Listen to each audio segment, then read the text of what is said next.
Bonjour et bienvenue dans le Monter son Business Show, l'émission hebdomadaire par et pour les entrepreneurs. Je suis très heureux d'être aujourd'hui à Vivatech, mon événement préféré, avec CNBC et Karen Cho. Hi, nice to meet you. Nice to meet you. How are you doing? Very well, thank you.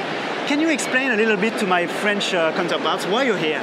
We go to every tech conference in Europe, normally Web Summit, Mobile World Congress, but Vivatech has just exploded in recent years. 80,000 people means it's about the same size as some of the other big events, and everybody's coming here. I think this year is quite pressing because you had so many CEOs from Silicon Valley, big name CEOs, Uber, Facebook, Cisco, IBM, Microsoft, and even though you get a lot of CEOs coming, you don't necessarily get that caliber all at once to one event.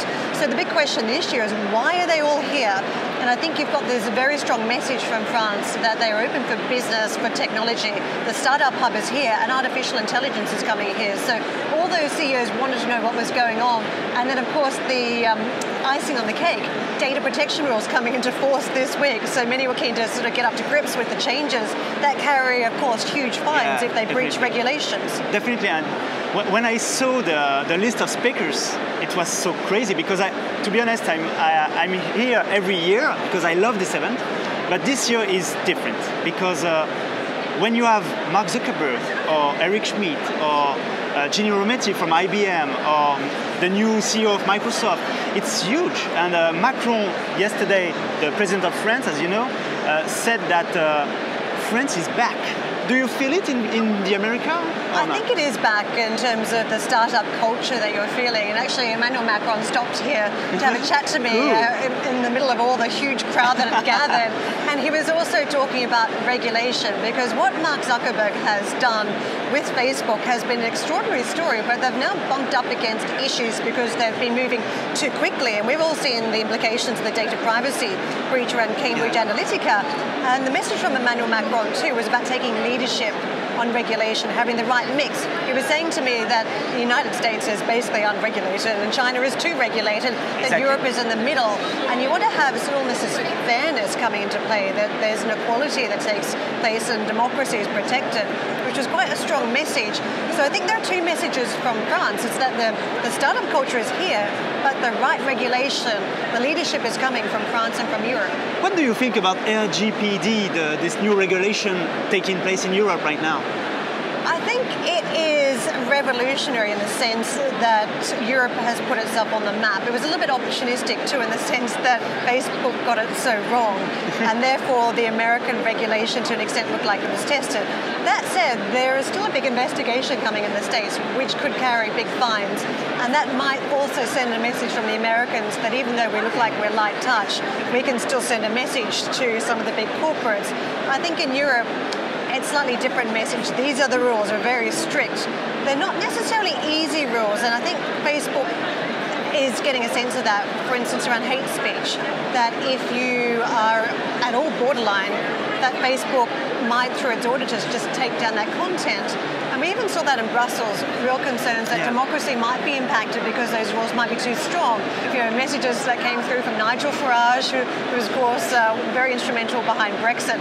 He's mentioned that a lot of the traffic has gone down on his website as a result of what Facebook has been doing on changing the algorithm.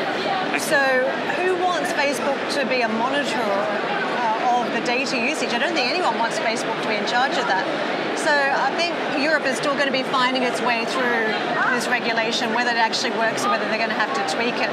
The other big point that's really been raised here by some of the companies is that the regulators have a huge job on their hands. They're trying to regulate all these companies and keep up to speed with all the changes and to make sure the regulation then matches those changes.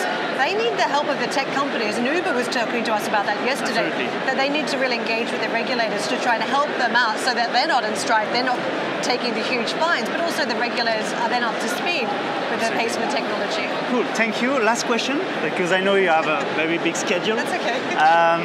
What's your job here right now? Do you have some very big guys to interview before you leave? Well, I was on stage with Chuck Robbins, the CEO of Cisco.